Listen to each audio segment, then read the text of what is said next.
Hello, everyone, and welcome to The Natural View. I'm Maggie Jacqua, and I'm here with my co-host, Steve. Welcome, Steve. Good to be here. Thank you, Maggie. Good to have you. And I'm excited today to have two very special guests. Our guests today are Dr. Jennifer Gu. She is the CEO of AIDP, and also AIDP President Mark Thurston. Welcome to both of you. Thank you for joining us. Thank you for inviting us. Thank you, All Maggie. right, so we've got a lot to talk about because AIDP is bustling. There's a lot going on. You guys are celebrating 30 years in business, 30 years of success that you've been dedicated to improving health, happiness, and well-being with a wide variety of science-backed ingredients. And we actually explore some of the company's history in a special leadership series that we had in the June-July issue of WholeFoods Magazine. So we encourage everybody to check that out. It's up online. And today we're talking with both of you to learn more about the company, recent developments, and just get more inside of what is happening at AIDP. So one of the things that I wanted to talk to you about is a theme that really came through strongly in that leadership spotlight, and that is mentorship. So maybe Jennifer, I'll start with you. If you could just talk about the importance of mentoring and share some examples of how you've seen that pay off in the company over the years. Yes, thank you, Maggie. It's amazing to see that AIDP is now 30 years. Over the past 30 years, we grow from zero to a leading company in the industry. The most important assets in our company are people. People make all the differences.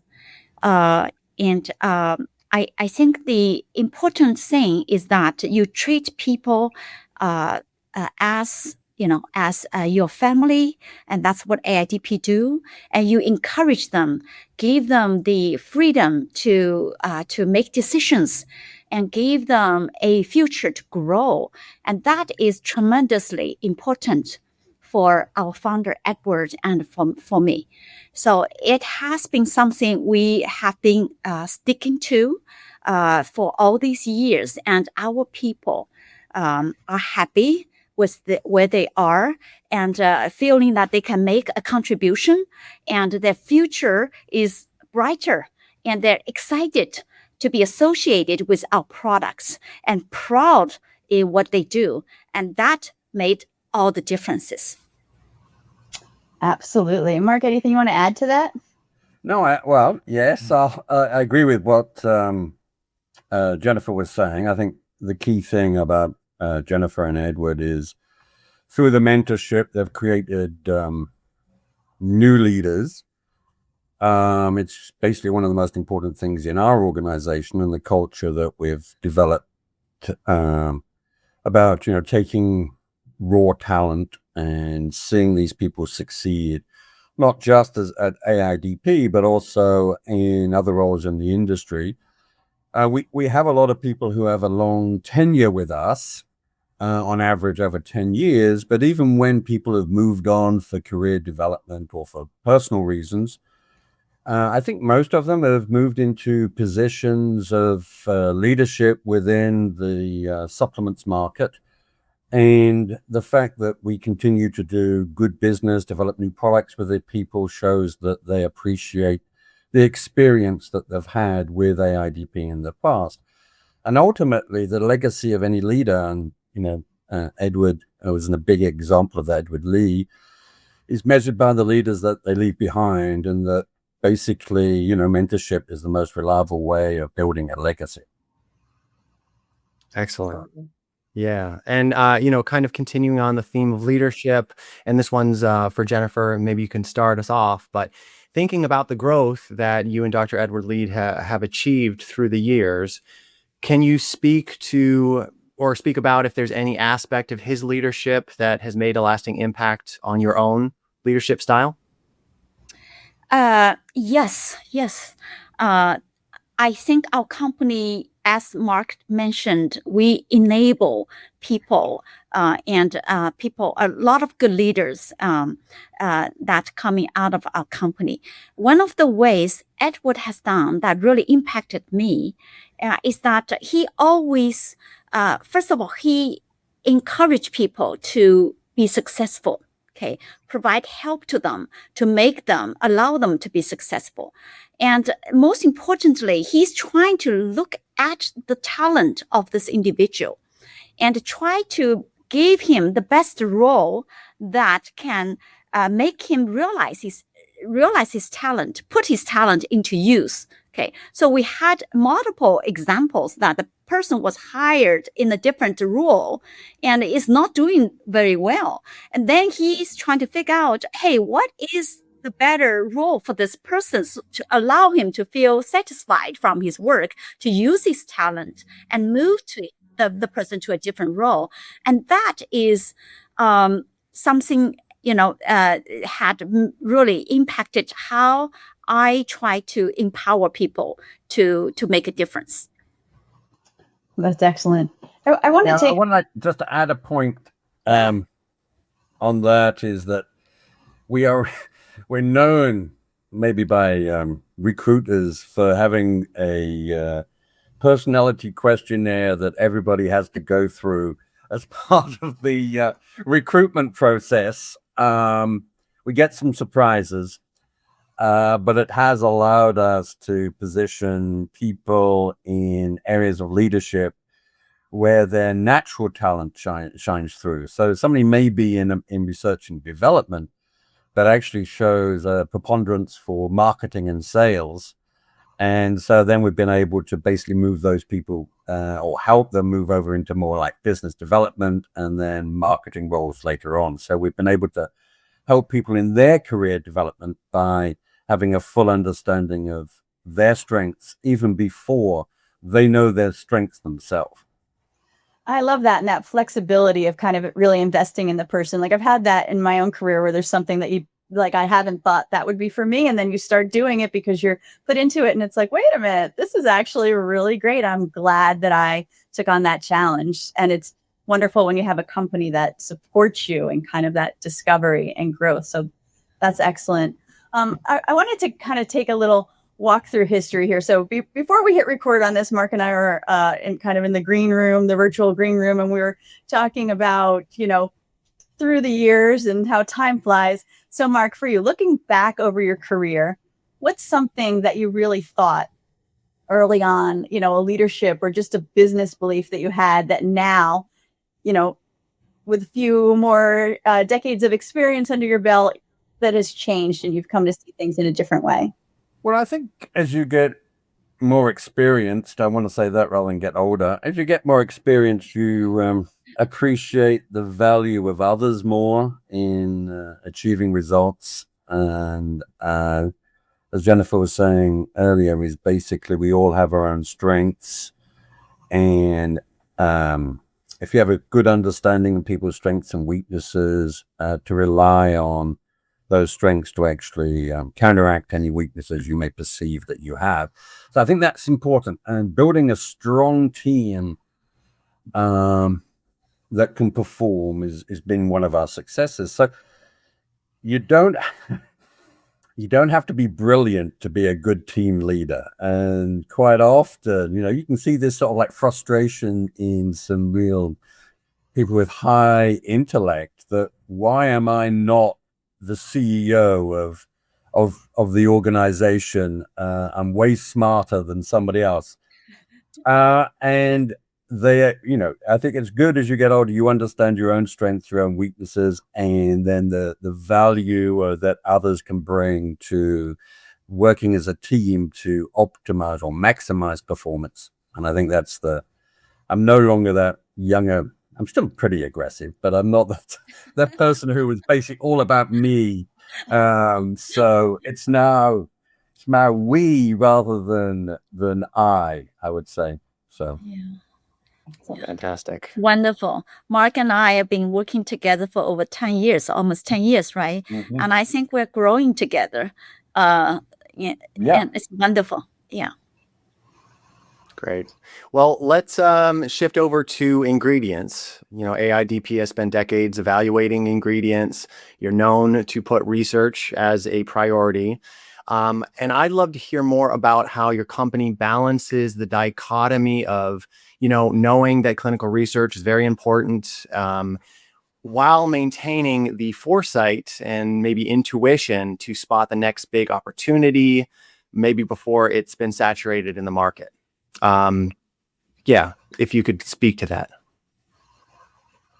Well, I can take basically go first if you want here. AIDP basically has been helping partners become market leaders, has shaped an internal culture built on targeting the right opportunities. So we really it's tough for us because we love anything new, but targeting, focusing, supporting, target the right companies for the applications. We look for that white space. And yeah, so we have the whole organization has sort of like this inquisitive mind. So if somebody brings us something new for a new application and it fits what we think the market needs, I mean, we will get behind it and invest. And I think that's what differentiates us. I mean, our number one ingredient, Mactine, we probably invested over 2-3 million before we started selling anything. I mean, people look back and say, well, wow, you've developed such a big business, but it's a question of identifying a need and then having the faith and confidence to do that.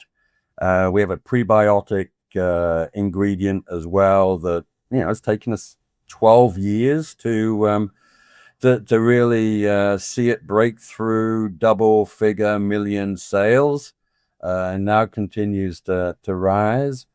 And so, yeah, I mean, it's having a good combination of scientific knowledge and an understanding of our customer and our consumer needs to find those blockbusters. And even though AIDP has grown fivefold in the last 12 years, but then you actually have to look at the value we have created for our partners. I mean, we're a distribution company, so we have created enormous wealth, both in money and in job creation throughout the world by our efforts. So even though we are a large company, I would say we've created fivefold the growth that we have ourselves for others. So, that's a key takeaway. I think that, that's a legacy of AIDP is the impact we've made on the whole industry throughout the world. Absolutely. Yeah. I mean, that kind of really has helped you, just kind of having all those mindsets together and taking all that expertise. Like, you're really breaking the mold. Yeah, and also helping us partners, because basically they know their ingredient, but they don't know how to actually bring it to market. And so, particularly with our knowledge of how to do business in the US and Canada, first of all, we have to explain to them that they're two countries. Canada is not yet the 51st state, and that they do have their own regulatory system. And then once we've explained that, we explain that, they need to double-blind placebo-controlled studies. They need to be regulatory approved. The FDA GRAS and NDIs are way better than self-GRAS. We go through the whole needs to make a successful product. And then we have to tell them, be patient, because you're not going to see much business for the next 2 years. And that also takes a lot of commitment from us to be able to invest that type of money without getting a payback. I mean, you don't create the type of company that we are in a very short time. I mean, we've just got that legacy of 30 years of hard work and experience to get where we are today. I don't think there's any shortcuts. I think you basically have to put the hard work in. AI is making it a little bit easier for us now just to check some of our decisions on whether it actually is speeding up decision making. But again, AI is not infallible. But I think we can gradually, there's no substitute for experience and hard craft. Yeah, still having that team in place and playing the long game. Exactly. So speaking, getting a little more granular into the team. So you kind of touched on here and in the article this emphasis on autonomy, on, people being in their place and being able to grow there and being accountable. How do you empower employees to kind of really take ownership while still ensuring that you are aligned and you're all seeing those goals and working towards, kind of that end long game? Well, we're only 55 people. I'm actually amazed that you're only 55 people. We are 55 people. We may impact the lives of thousands of people, but we focus on R&D, marketing and sales, and then we have a great, purchasing procurement team and supply chain team, quality team. So we really are, our philosophy has always been, let's focus on where we have our strengths. And when it comes to manufacturing, we have some really good long-term relationships with our suppliers. And sometimes they're coming to us with new ideas and we're coming back to them with new ideas. And so it's like a partnership.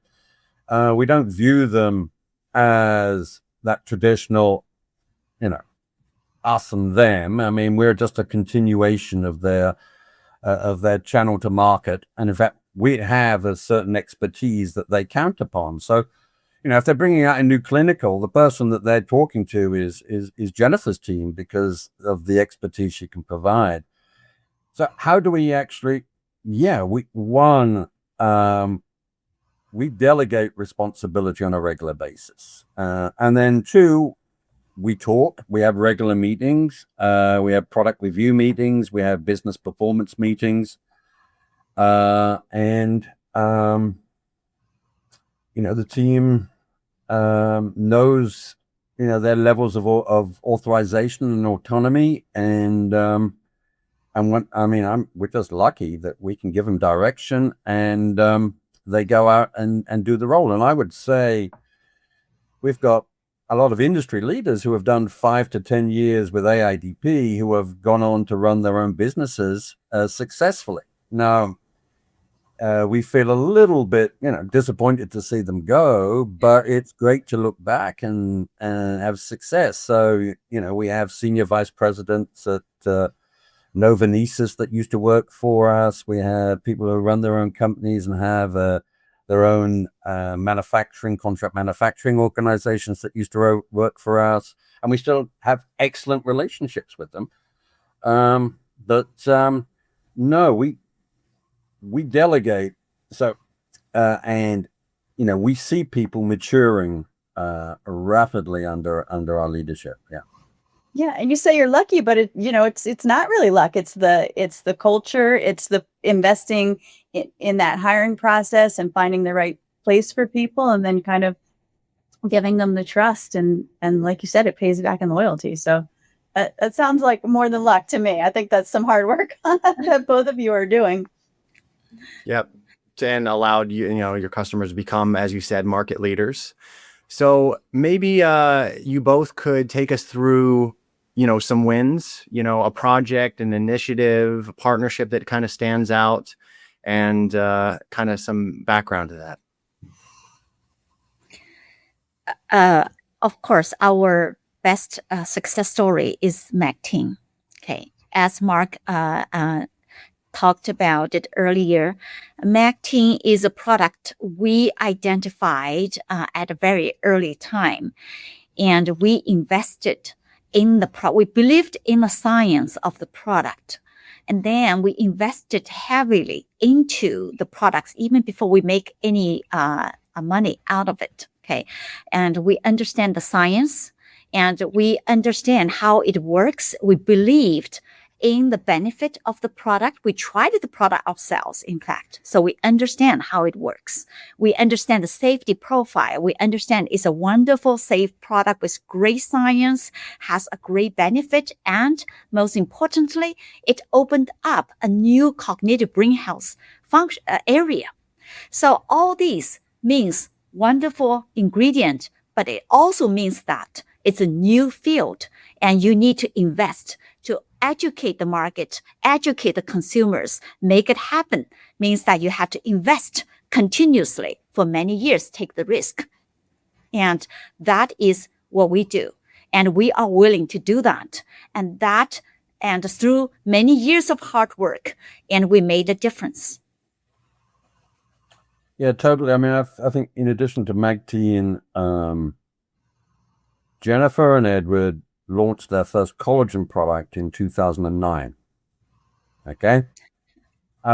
Maybe 10 years ahead of their time.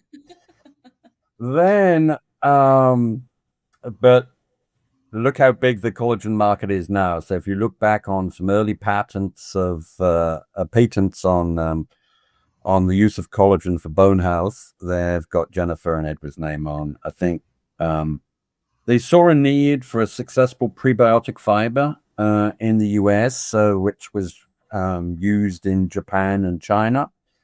So they've taken international successes, identified a gap for the US market, and then said, why aren't the Americans taking this product? And then worked to bring that to the US and do all the regulatory work in that area. Similarly, on a vegan D3 that is not harmful to the environment.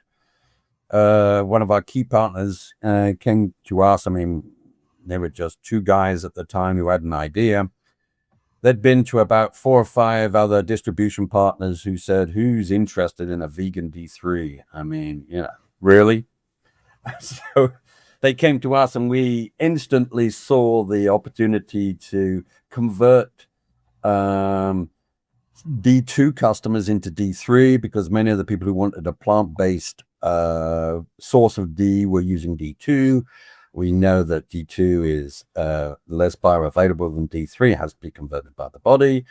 So we grabbed that and invested. So I think there's some really, there's been some orphan products out there, I think, where they were looking for somebody to take them to market. And we can be very proud that we saw the opportunity and done that. I mean, PCOS, polycystic ovary syndrome, the Karanositol, when we were working with Biocerts before they got acquired by Kerry, that was the one product we liked. I mean, Kerry bought them for Herodytum range of probiotics, but at the end of the day, we thought they ended up with this great product by mistake because that's not what they bought the company for.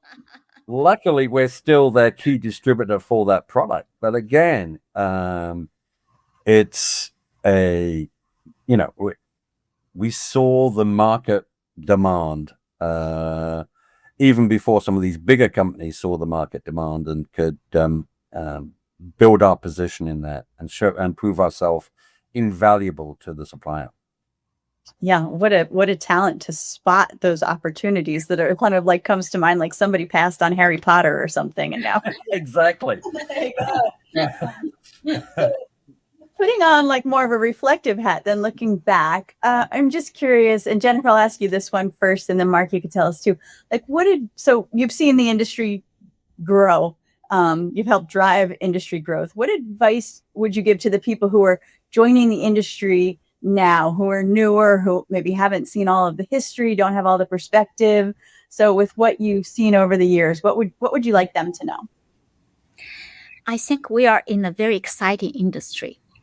I know that there are tech industry that is a lot of people feel fascinated to, but I think our industry is the industry you need for forever. You need to have good food. You need to have good nutrition, and helps people to live healthier, longer, to help them with a better lifestyle quality when we grow older. And we all know that we're growing.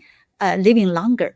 So this is an exciting industry, and you can feel the benefit firsthand. So I think it's a wonderful industry to join in, and it's wonderful to have a impactable impact. You could make a change in people's life. It's wonderful.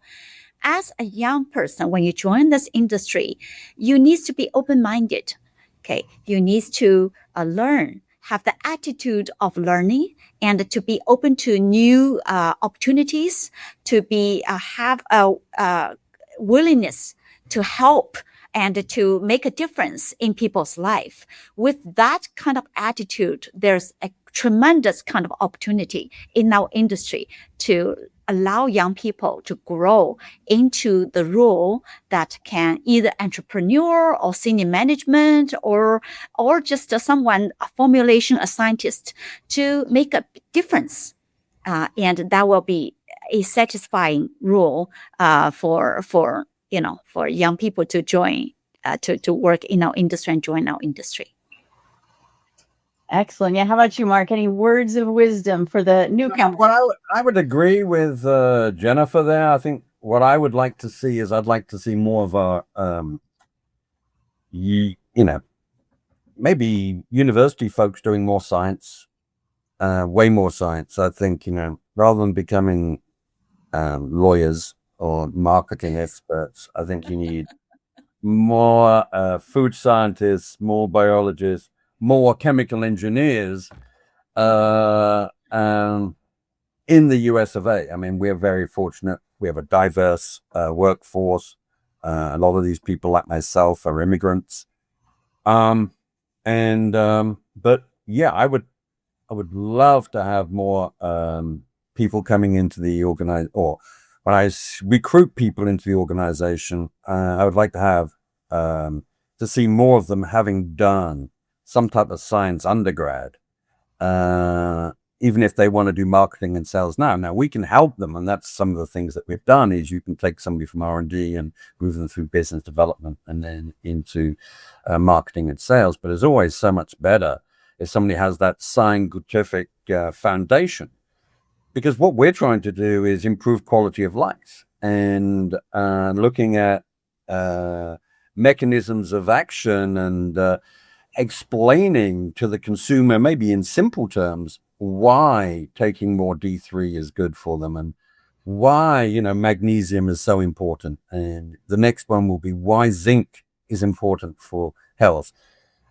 You don't have to just rely on pharmaceuticals. I mean, and the doctors out there don't really, very few of them, most of them are so scared of making a mistake, they just basically go through a protocol. I mean, how many people, when they get prescribed statins, are told immediately to go and start taking CoQ10 because of well, there you go. So anybody on statins should be taking CoQ10 because basically statins inhibit CoQ10.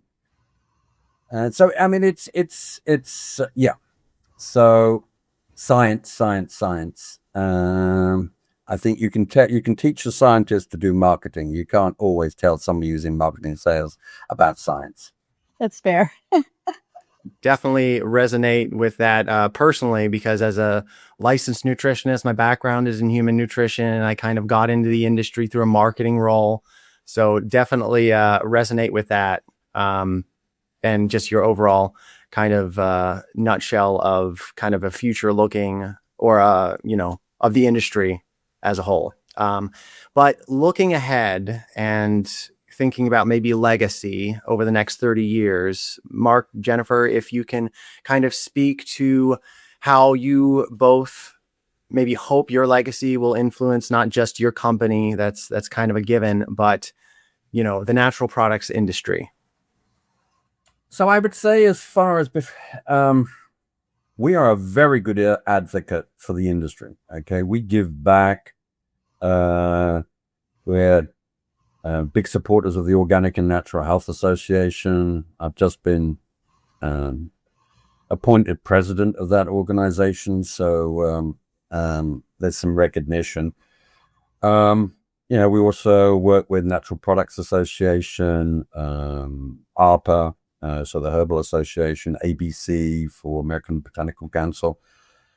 So we do a lot on trying to communicate about the need for good supplements, scientifically backed.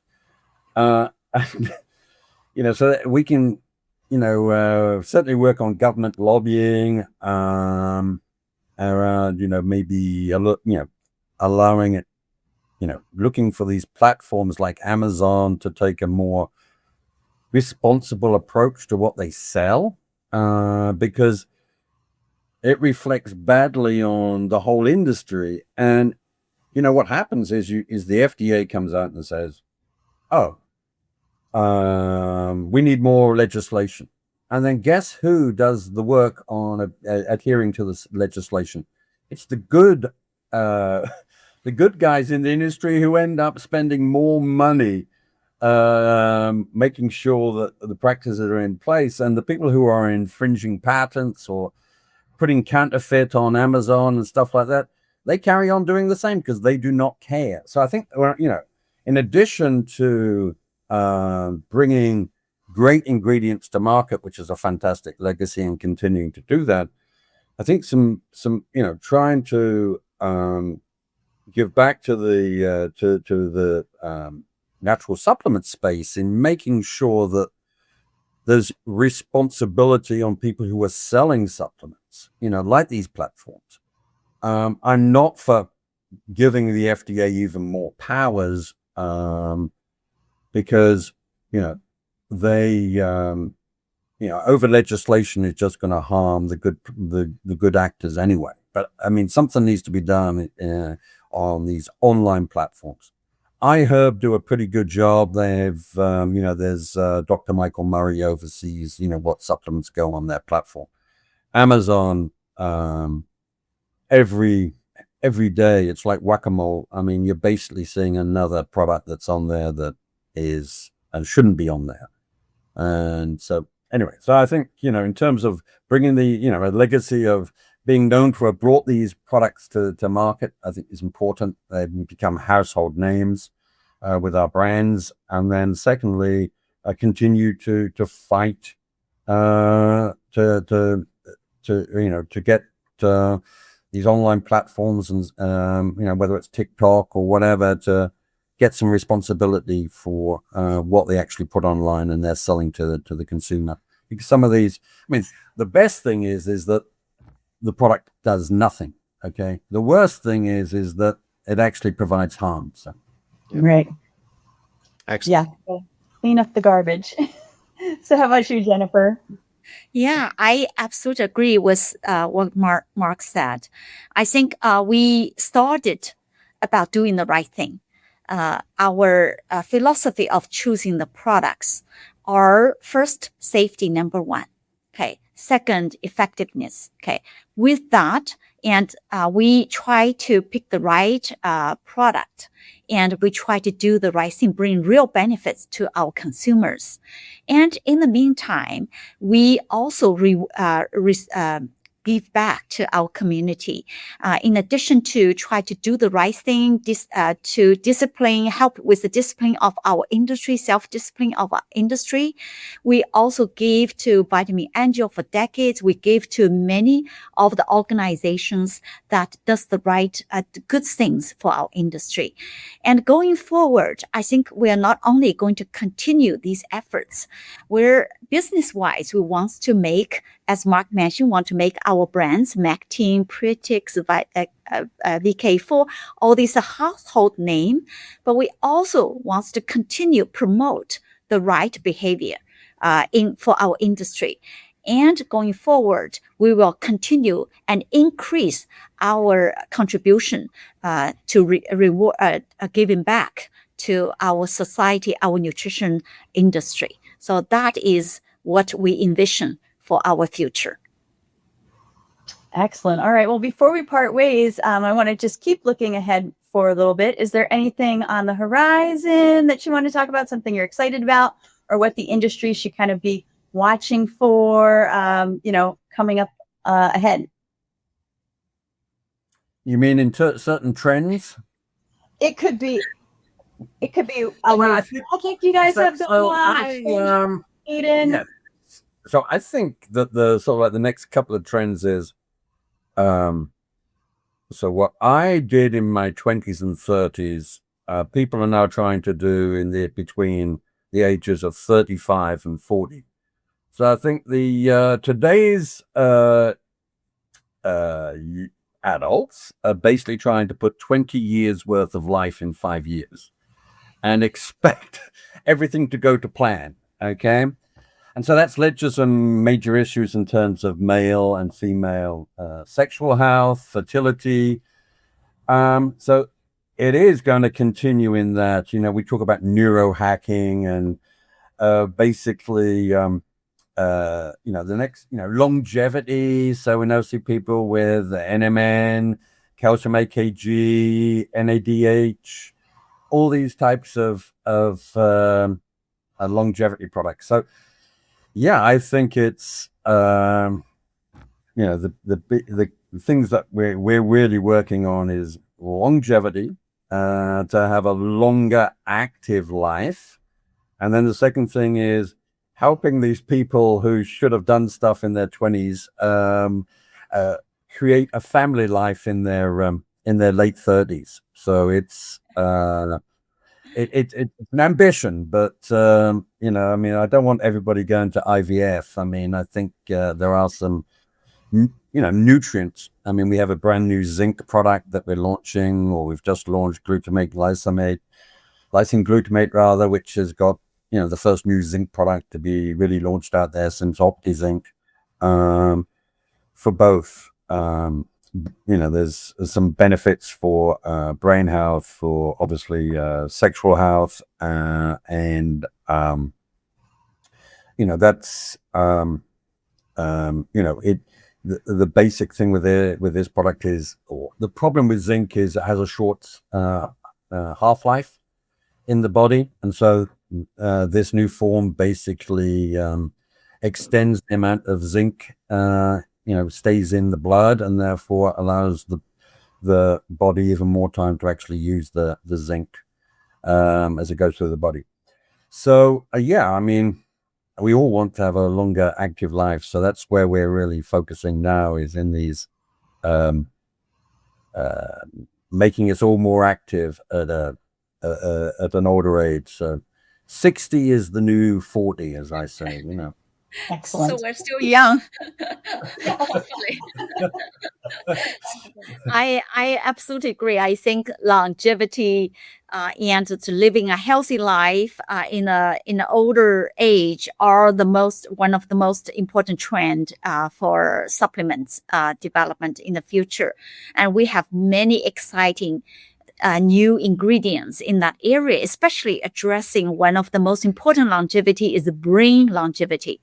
Okay, so we have lots of exciting ingredients that we're still build. Some of them are ready. Some of them are building more human chemicals to support it, and there will be important future direction for our industry. Yeah. Excellent. Well, I know that your team will keep us informed at WholeFoods Magazine, and we will share the news. We also do have, I know we're working with you guys on a special interest publication coming out later in the year on health span. So I'm sure we'll hear more about the opportunities and innovations there. So we encourage everybody to watch out for that and to stay tuned to AIDP to see what you guys have going on. We really appreciate you getting us up to speed. And it's been great talking with you. Thanks for joining us. No, it's been fun sharing the experiences with you both, and also getting your input. So thanks for that. Thank you, Maggie. Thank you, Steve. It's wonderful talking to you both.